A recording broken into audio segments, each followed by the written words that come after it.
and they would do the gold standard testing. Okay.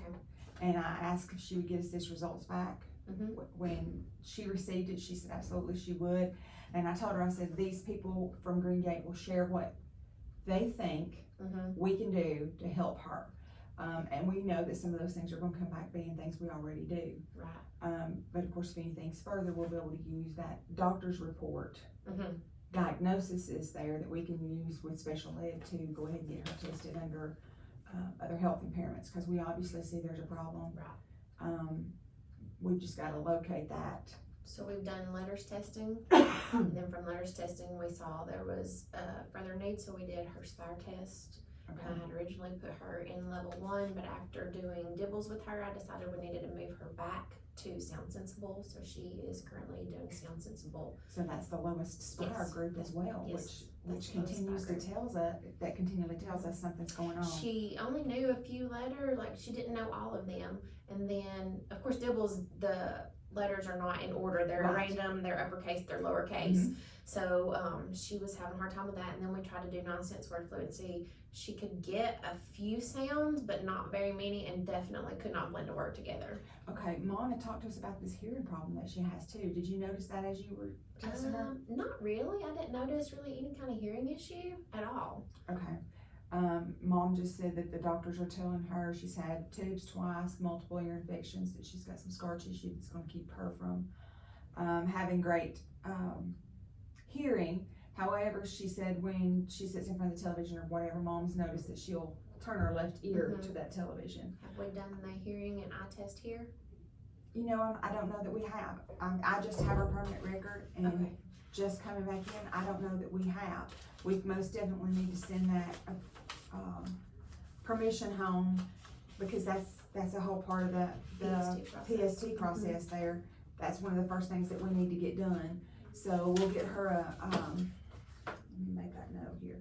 We're gonna get her a vision and hearing screening. We're gonna go ahead, I had met with them last week through our PST and discussed this. So we're gonna go ahead and get all her paperwork started for special ed as well. We're gonna saving our samples. Okay. Doing all those steps, but we're hoping those papers that Mom brings from Green Gate comes in by the time we get to turn our material in, because I think if nothing else, she's gonna fall under other health, and I think in that they're gonna find there's a processing problem. She just, she doesn't know tomorrow what she learned today. Right. I know Morgan said earlier when I talked with her that she had been trying not to, be more like you have to do this with her. Right. And she did. She said she did earlier, and she was able to produce more. So it was like she had to stay on her, and when she did, she was able to do more than what she was leading on that she could do. Well, her kindergarten teacher said she was the only child in her class that scored not just the lowest in the class, but her lowest grade was even a drop down from where she began. So it's like she didn't gain anything, but she even lost some. Like she didn't try almost. Something, I don't know. And like Mom said as well to me, as the kindergarten teacher, Mom wants to say, oh, the baby coming in with the new baby there that's 7 or 8 months old is hindering them from giving her all the attention that she was used to. So she thinks there's a little jealousy going on there, which is causing problems here.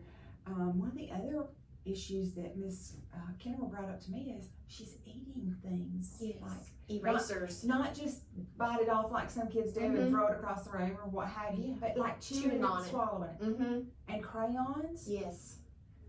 I mean, that's just, I don't even know where that begins to fall. That sounds like pica. That's a disorder of pica, where they eat random things. I don't know. And also I observed her in some different settings, the classroom, during a learning process. I observed her during PE and at the lunchroom, and noticed that her social skills are not there.